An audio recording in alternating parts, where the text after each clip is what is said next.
years ago, a third star was added above the U.S. crest, and they wore it with tremendous pride.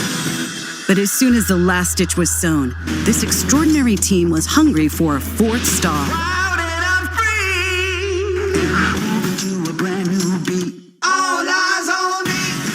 France was set to host a history-making tournament. The greatest depth of talent ever in a Women's World Cup had assembled and would play in 9 cities across the country.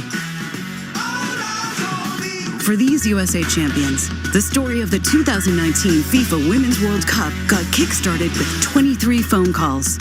That's the awesome part of the job, is being able to just pick up the phone. And, you know, for some of these players, they're going back to another World Cup, which is incredibly special. But for those players, it's their first roster. I mean, you know, the emotions, and they bring out the emotions in me because of how they react. I was sitting in my apartment, drinking coffee, reading the paper, doing my crossword, and, you know, you see Jill Ellis pop up on your phone. So Jill sent me a message early in the morning, and the message was, "Are you awake?" And I go, yes, I am awake now. I mean, I was half asleep, definitely, but I popped my eyes right back open and was like, yes, call me now. Usually if I'm in PT and I get a call, I'm just let it go to voicemail. But I was like, I gotta take this, sorry. And she's like, oh no, yeah, go ahead. And she told me I made the team, and I was really, really excited. I got the call and she just said, you know, I just want to congratulate you on making the roster. And I said, I'm going to do whatever I can to help us be on top of the podium come July 7th. For the new players, you know, just incredible, I think, relief in some part that they've gone through this, but also satisfaction on making, you know, something as special as a World Cup roster. I mean, you know, bless Jess McDonald, she couldn't speak, and I thought literally she'd hung up or we'd gotten disconnected, because I'm like, hello, you know, she couldn't speak. You know, you call a player like Carly, and just what a special moment to go back to another World Cup. You know, the confidence in their voice, and so, yeah, it was a different amount of emotions.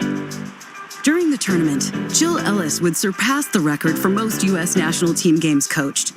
Ellis and her staff designed remarkable strategies for each game, but the selection of the final roster was also expertly crafted. In terms of building a team, it was a team that could manage different situations. I think we had to be tactically more astute, just because the game had evolved so much. And having players, you always want game changers on your field that, you know, can suddenly turn a game. But having players that could play, you know, synchronized together, but also have that individual flair. So it was building a roster that had experience, that had newer players that could operate in tight seams, you know, goal scorers. There's so many things that are special about this team. I just think, like, the diversity in players, like in age-wise, but then also in all of our journeys as well. But we all came together, and I feel like everyone played their role that they needed to in order to win, and we all executed really well. I feel like we're sisters, and like we love each other, and sometimes it's a love-hate relationship. You know, we don't always have to be best friends or agree, but we have to move forward together, and that's what we did. Oh yeah, everyone was driving me crazy, and I think at all points during the tour, everyone was having those moments, and everyone knew it was just like, oof, she's in a mood. Everyone kind of had that, like, even just that comfortability to say, like, you're driving me nuts, get out of my face. The team became close, supporting and annoying each other like family.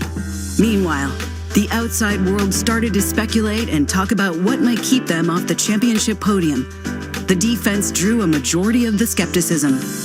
I think what really fueled me after I was hearing, oh, you know, Crystal Dunn, it's a weak spot, teams are gonna go down her side, I was like, bring it. Like, I've never given anyone a reason to doubt my ability to fill any role. You know, that's who I am. So, you know, looking back, I feel like it kind of fueled me in a way. I tried to push it all out, to be honest. I think my teammates have been incredible this whole time. They've shown me nothing but support from day one, and I deleted all my social media before the tournament, and you know, it's 5 weeks of being in a bubble, and I knew the group that we had, I knew the people that we had together, and I knew, you know, the character of this group and what people stood for.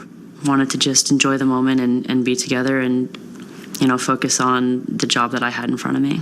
My biggest annoyance was the narrative of them wondering, how's the back line gonna do? How's Alyssa Naeher gonna do? This is her first big tournament. And I was kind of surprised by that. I didn't realize that was a narrative that they were putting out there, but I had no doubt. And I told Becky before the first game, I said, Becky, I'm so tired of having them push this narrative and having them ask these questions. And I said, we need to shut them down to shut them up. And people doubted us, and we proved them wrong.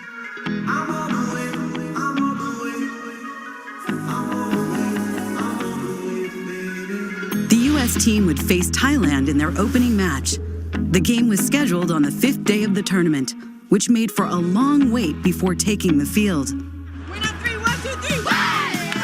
We were freaking like animals let out of a cage. Like, that's the vibe that we all felt. We were so amped up. We were like, we have waited this long to, start our first game, and it showed. It obviously showed in the results that we got everybody involved. Everybody was sharing the ball, and we were relentless. We wanted to score every time we touched the ball. Going into the first game, I think that we were all so ready. Like, if you could ever be overly ready for something, that was us. And we were just ready to go out there and win, play our hearts out, start the tournament.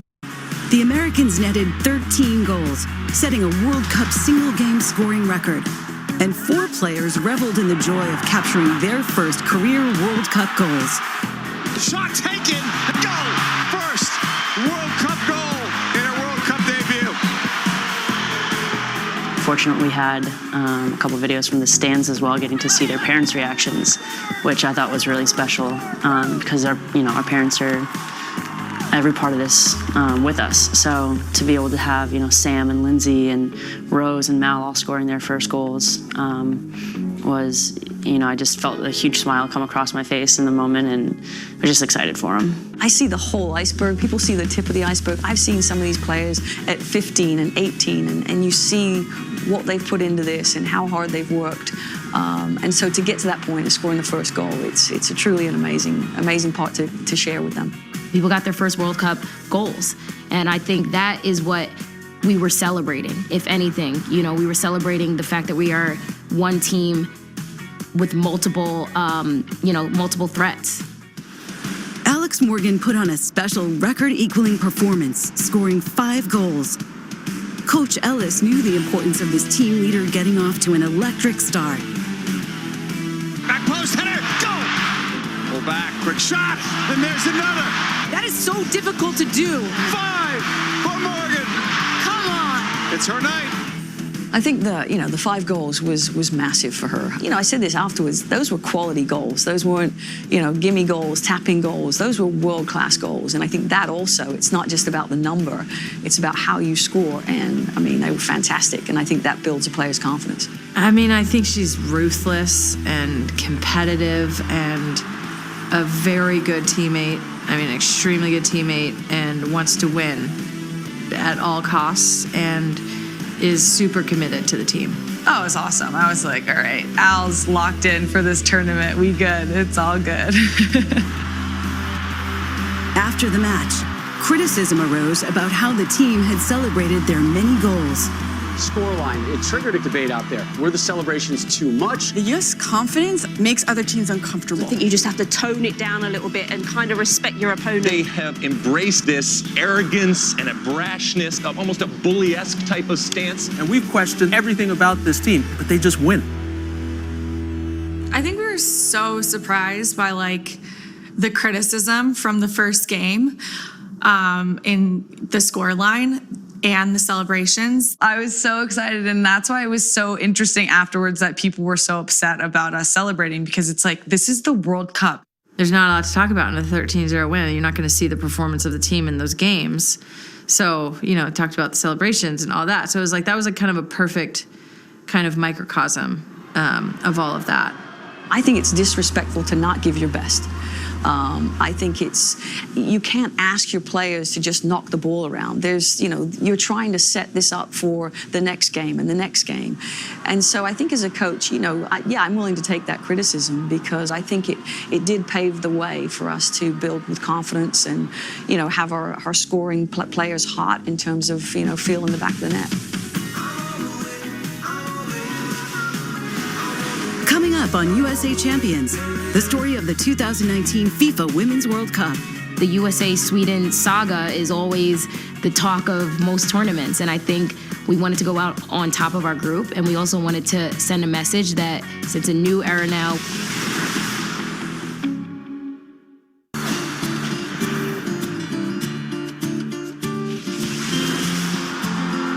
To become a world champion, a team must play 7 grueling matches. After their dazzling performance against Thailand, the U.S. team made 7 changes to the starting lineup for their second match against Chile.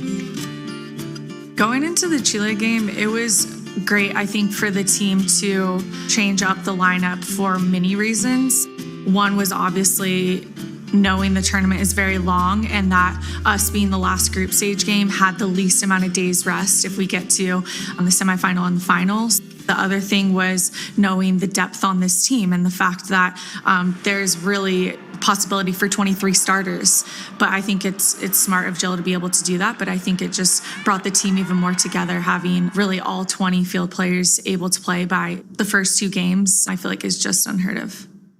You're playing 7 games in, I think it's like 24, 26 days.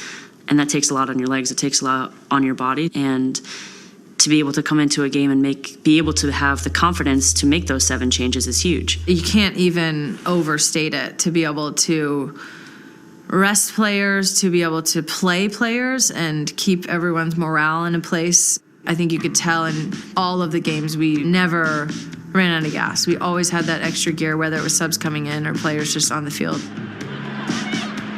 Everybody back for Chile as Goalkeeper floats one up. Blasted! What a goal for the U.S. Pinoe. Davidson sending it across the line, drive, header, goal! Julie Ertz. It was important for me to, be standing, cheering, and just giving them the energy that they need to continue just going into that game. And I think, we all were so excited. Carly got her brace. Driven across, headed down, goal! Carly Lloyd's got 2, U.S. has 3. Julie Ertz obviously doing Julie Ertz things, scoring from friggin' who knows where with the back of her head. How does she do it? I don't know. The power there and the placement from Julie Ertz, so good. It was an incredible feeling just knowing that we can now do what our teammates do for us. U.S. will be in first place now in Group F thanks to this victory today, 3-0 over Chile. This was an opportunity to at least secure our name in the next round and get us one step closer to winning the group. Because to go into the third game with 6 points in a matchup with Sweden was going to put us right where we wanted to be, and those 3 points were huge. We went into the Chile game being like, all right, we proved a point against Thailand. It's an opportunity to make another statement, and I think that we did a great job doing that. We had sort of different thoughts about it. Do you go for 6 points right away and then rest your maybe your starters in the Sweden game? And the way I looked at it is like we had to be. I knew these first 2 games wouldn't be as challenging potentially in terms of the demand set on us as the Sweden game. And what 2015 gave me was a blueprint to know that if you come through that group stage and you are battle tested, you go into the knockout rounds with kind of that, you're amped up and you're ready to go. So I felt like the Sweden game, we had to make sure that those players kind of got back into it, refocused. It's a matchup we've been waiting for. Longtime rivals Sweden and the U.S. collide with the top spot in Group F hanging in the balance. The final match of group stage was against a familiar foe. A draw against Sweden would put the U.S. squad on top of the group, which was the team's plan. However, the Americans were knocked out of the 2016 Olympics by the Swedes. So this game could also satisfy some desires for redemption.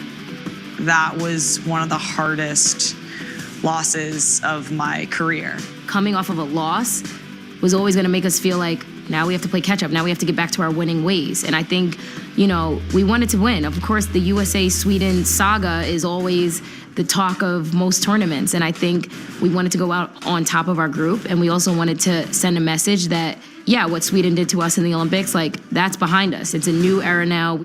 I think we were lucky in that the Sweden game, always has a little extra on it. Obviously, we knew that we were going through and, we didn't necessarily have to win that game. But being able to kind of switch over and have a more competitive game in that one, something that had, obviously a good team, but then like that little extra sort of nervous feeling I think was good.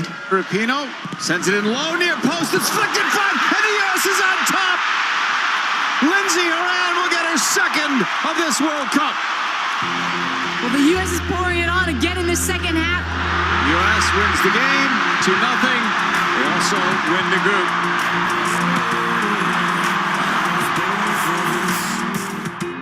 The U.S. had scored the most goals of any team by the end of group stage. But they had also posted 3 clean sheets, which was the first time ever for the U.S. in a World Cup. The defense was proving all the early doubters wrong.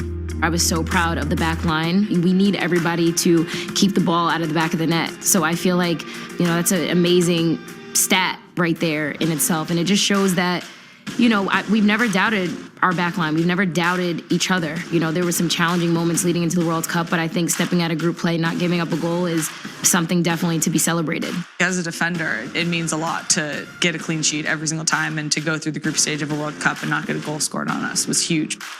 Ultimately, what the players did on the pitch to keep clean sheets, there's no better substitute for building confidence than that. And so I think they had a good feeling. There was consistency in the group, and I think that they came out of it really feeling like they were ready to roll.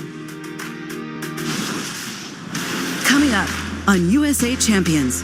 I think we felt really good about the group stage games, but we also knew that now it was going to be an extremely difficult road to the final, given we had Spain and then most likely France.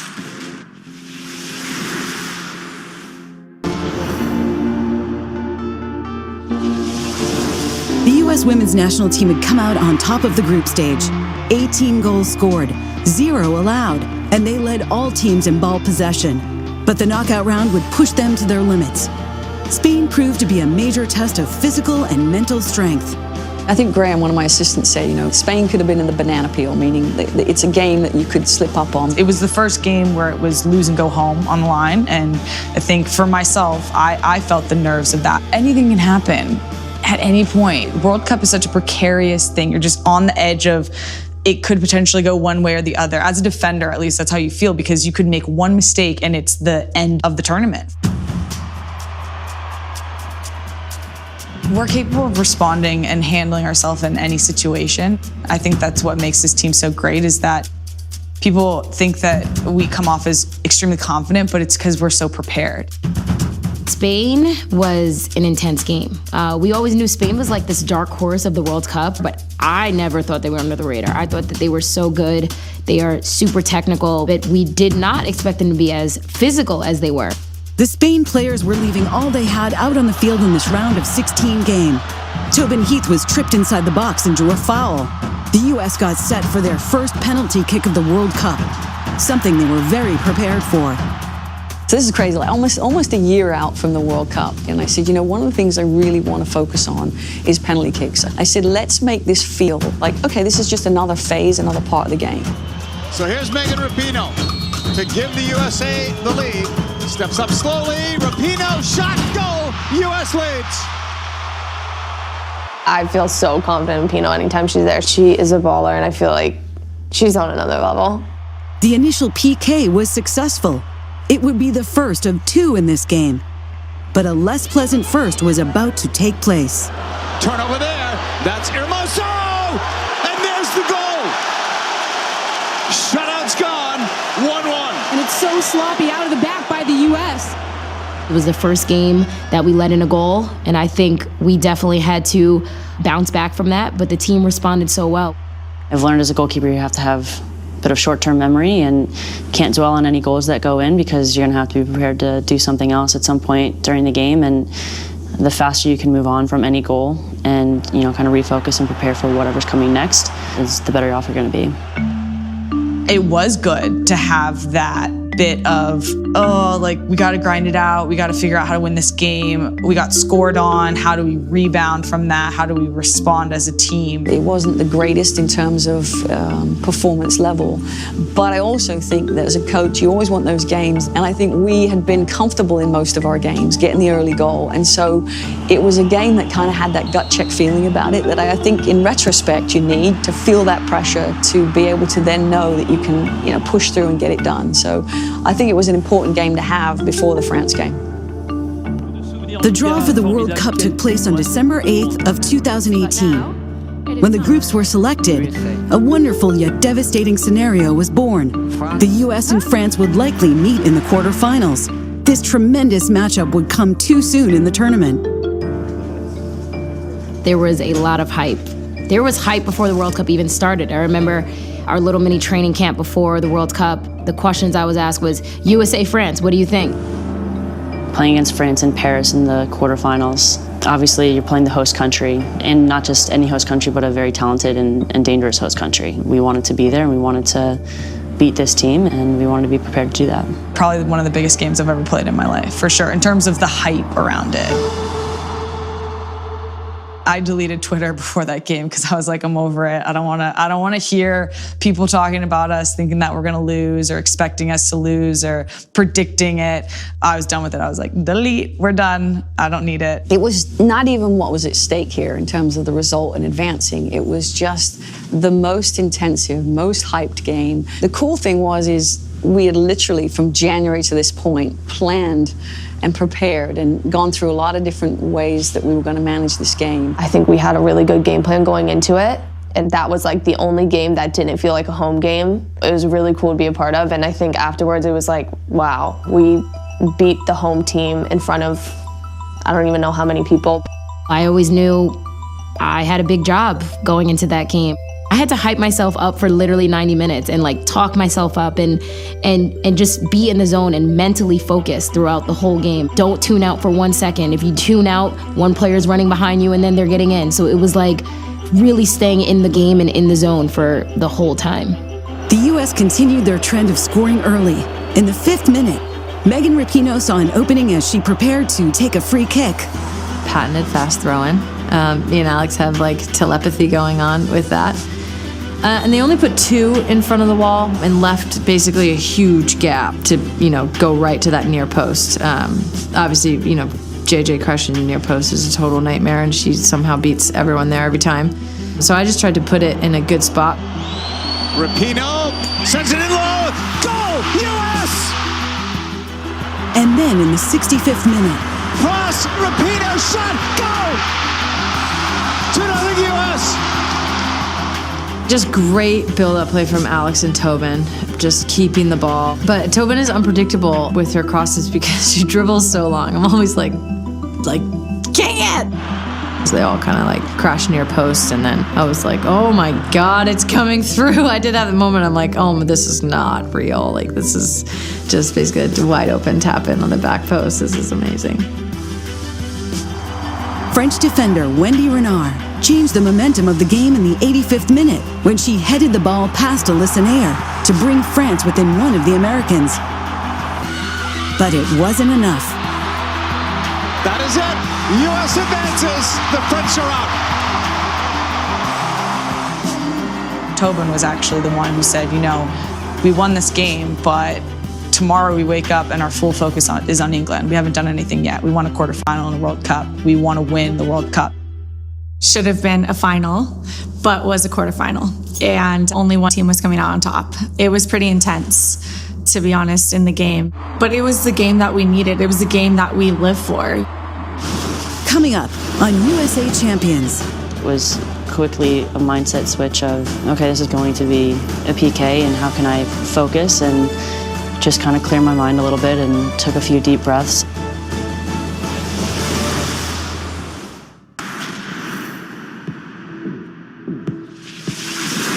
I mean, England, the US, we've been going back and forth and battling for years now, and they've always given us a run for our money. So we knew it was going to be a tough game, and I was super hyped for that game.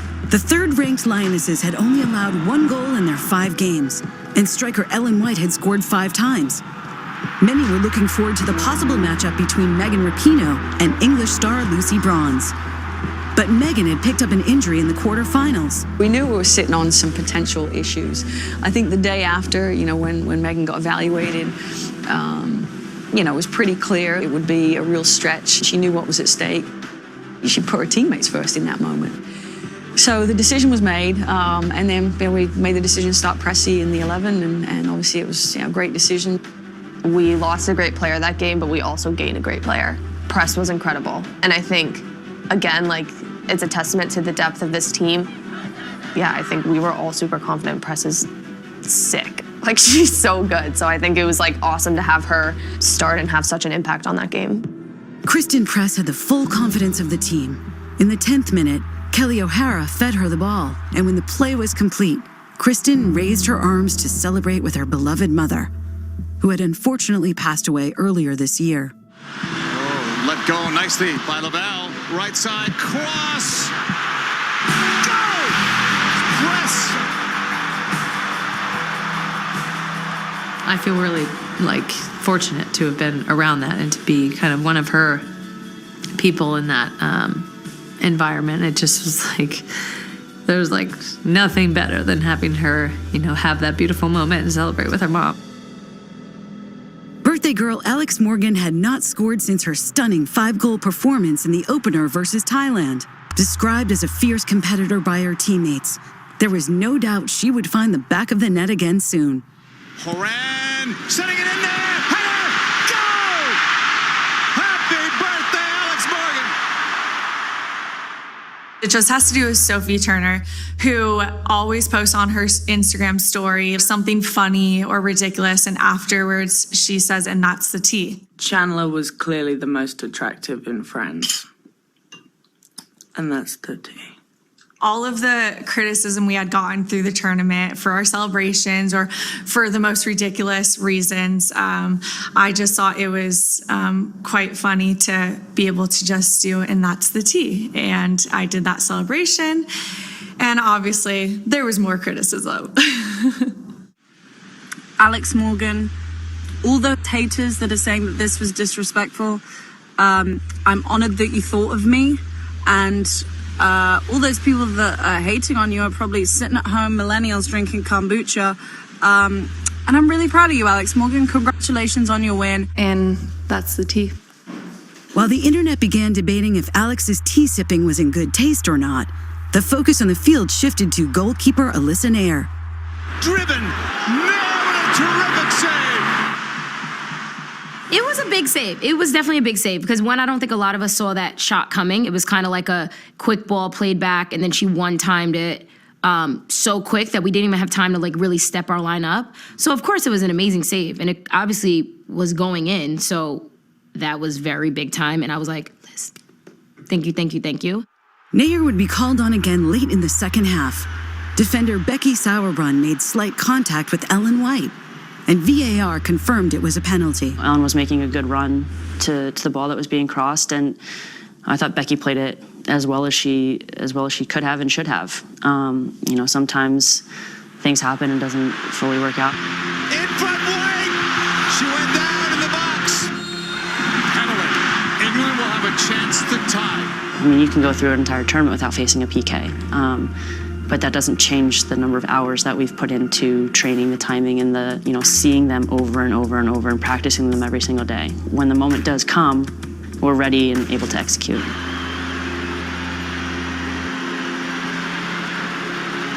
It actually felt eerily quiet in the stadium. I don't know if it was or not, but I didn't hear anything. You know, it was a singular focus in that moment. On the whistle, Houghton is ready, so is Naeher. Houghton shot, saved by Naeher! Alyssa Naeher. That is Alyssa Naeher's World Cup moment. She has silenced her doubters. Alyssa Naeher, thank you so much. I mean, massive props to Alyssa, and everybody's looking at that game. But I'd seen a woman that had just grown in her confidence. I think she's a very humble player. Doesn't like the attention, doesn't like the spotlight, but I think internally that was a massive moment for her. And then immediately she's getting players out of her face to start our transition, and that's a player that's locked on, and I just spoke volumes about it. Just trying to get everybody to go so that, you know, we weren't going to get called for some silly indirect free kick just because I held on to the ball for too long celebrating. It was a quick excitement, and then it was, I got to close out the game. After the save, I remember thinking, we're winning this game. We're winning this game because there can't possibly be anything crazier that happens in this game. And, you know, after Liz made that save, I was like, we owe it to Liz now that we have to win this game. You know, she comes up big twice, 2 key saves. And I feel like that's why we play this game, for those moments, to give us hope and like promise to finish the game out. Yeah, I think I took a few years off my life for sure. But it was what you want a semifinal of a World Cup to be. Coming up on USA Champions, the story of the 2019 FIFA Women's World Cup. The rock star that is Megan Rapinoe. With the talent and depth on this squad, is a less than fully fit Megan Rapinoe as good as maybe a fully fit Christian Press? Everybody knows the legends never die.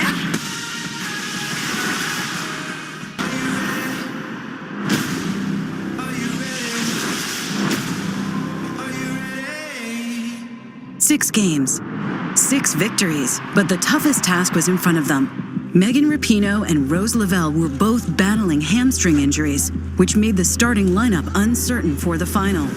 I thought that I was going to be ready. You know, match day -1, day before the game, I had to get into a sprint, and I was like, well, here we go.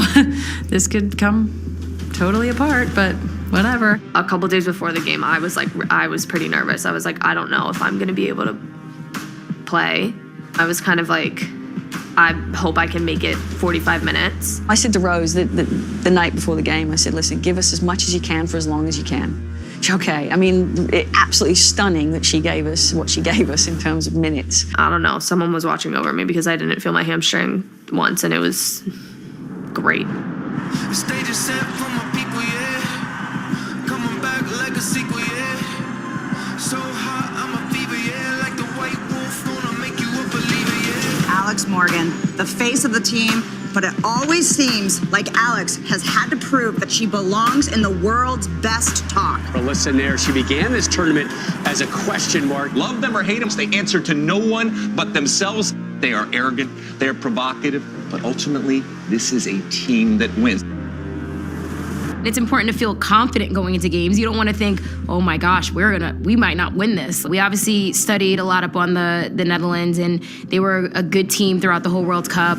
But I think it's important that we obviously did feel that unity, that togetherness going into the final, because we've gone through so many challenging moments. And I think for us, we were just on top of the world thinking, we've gone through everything. Like, we need to win this final now. We are a confident team, but it's from preparation. So there wasn't this overconfidence going into the game. It was, this is going to be a grind, and it's 90 minutes. We have one more game. Like, this all means nothing unless we come out on top. There was just no way that we weren't winning the game. The eyes of the soccer world on Lyon today for the conclusion of the biggest event in women's sports. I'm not sure I buy this underdog tag. This is the Dutch nation that are synonymous with success. Can the Netherlands pull off one of the greatest upsets in World Cup finals history? For the first time in the tournament, the Americans ended the first half without a goal. The Dutch goalkeeper had stopped every U.S. shot. A sold-out stadium and millions watching around the world were on the edge of their seats, wondering if the U.S. would break through. We didn't play badly in the first half. We just couldn't find a goal. And the message was just, keep going, keep going, keep going. It's coming. We could feel it was coming. We felt like we dominated the first half. We were attacking together. We were defending together. We created a lot of chances. And our halftime talk was basically like, we need to put this ball in the net. We can't let any team hang around in a final, because it takes one moment for them to gain momentum. Then we need to go up another gear, start of the second half. In the 58th minute, Alex Morgan drew a foul. After a 3-minute VAR review, Megan Rapinoe lined up for a crucial penalty kick once again.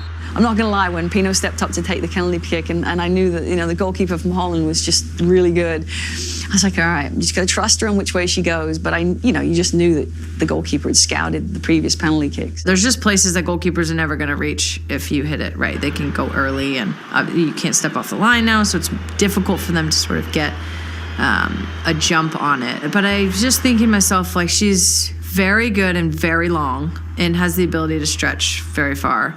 And if she's watched any of my penalties, obviously throughout the tournament, but even like the last probably 3 years in the NWSL, in any sort of big pressure moment, I've gone sort of high left for power. And so I decided to go the other way. I just feel like it would throw her off a little bit. But I'm cold-blooded.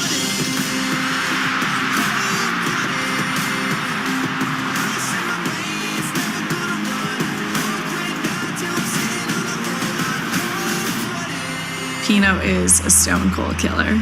Pinoe is the heart of the team, and she is someone you want on the field. She's someone you want to be friends with off the field, and just her having ice in her veins for those penalties, clutch. Rapinoe's sixth goal of the World Cup would ultimately clinch the Golden Boot and shifted the momentum of the game in her team's favor. 8 minutes later, Rose put her ailing hamstring to the test. Crystal had an incredible tackle, like she did the whole tournament. Sam picked up the ball, drew a player in, and then dished it to me, and then Alex was like peeling out, and I think the center back was like kind of trying to read that run a little bit, so I just kept taking space and then took a shot. Rose up the middle, cutting, shooting, goal! Lavelle to another US! She's been the breakout star of this tournament and the creative maestro so far. Oh, Rose had the tournament of her life. She played so well, and she was so great for us. I just can't even express the amount of pride that I have watching Rose do so well. She's amazing. She's a superstar. U.S. players waiting to join the on-field celebration that is probably seconds away. They know what's coming. That's it. U.S. wins their 4th World Cup.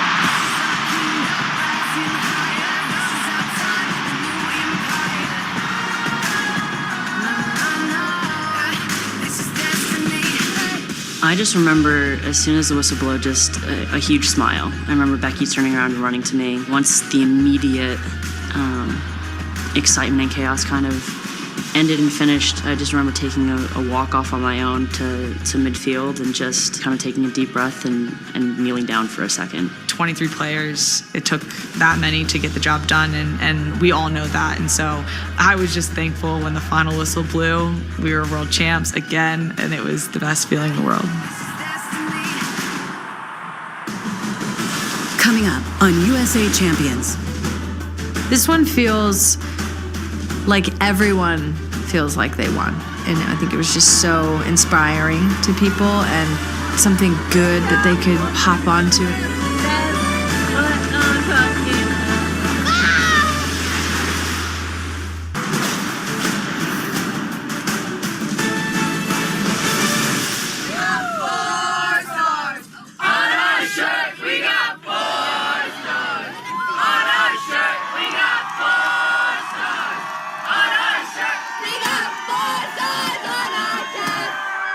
It's fun to be able to finally celebrate. You know, you want to celebrate so many times throughout the World Cup, and you finally are like, okay, it's done, we won, we can enjoy it and celebrate. And we got to do that as a team with our staff in the locker room, and then with all our friends and family afterwards in Lyon. It had been so serious up to that point, so focused that we were actually able to let loose and enjoy with each other. So we were just having the time of our lives after. I'm here with my 22 best friends. Found a 23rd yesterday. World champs, heading back to New York. See you soon at the parade. Just landed in America, ready to celebrate, ticker tape parade and all. Here we go, ladies. Time to show off the goods. That's what I'm talking about.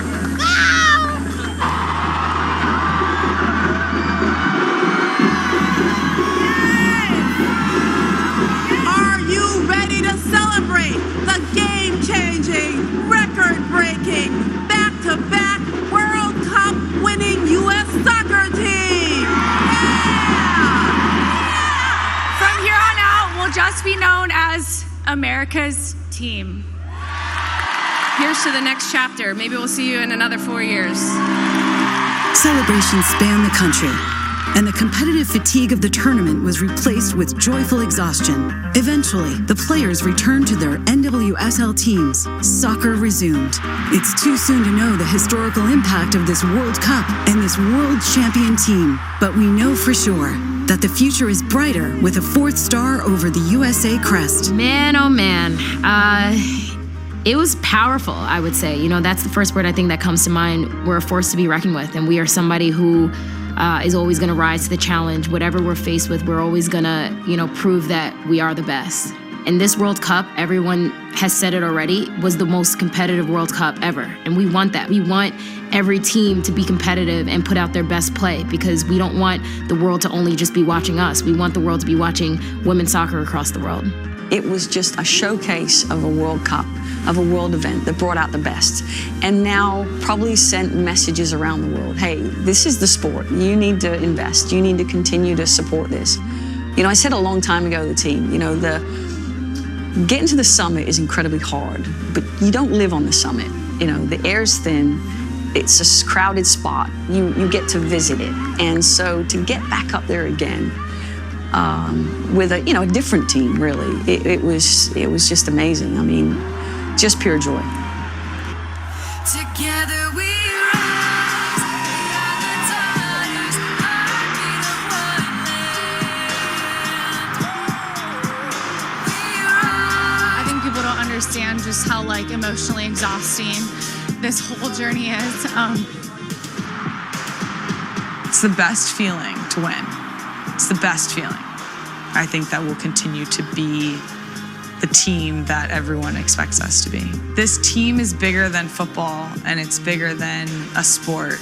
We're a movement right now, and it's pretty cool to be a part of it. And I think that we all have a platform, and I think that we're all using it in a way to better the world. You know, it means so much more for what we're fighting for what we stand for the NWSL, and to keep that stable and running and thriving. Yeah, it was huge for this country. It's so much bigger than soccer. Not that the soccer part is an afterthought, but it almost feels like that. This one feels like everyone feels like they won. It was just so inspiring to people, and this just feels like such a bigger thing than anything that we did on the field. I think that we have a really incredible opportunity here to shift a national narrative and who we want to be as a people. Together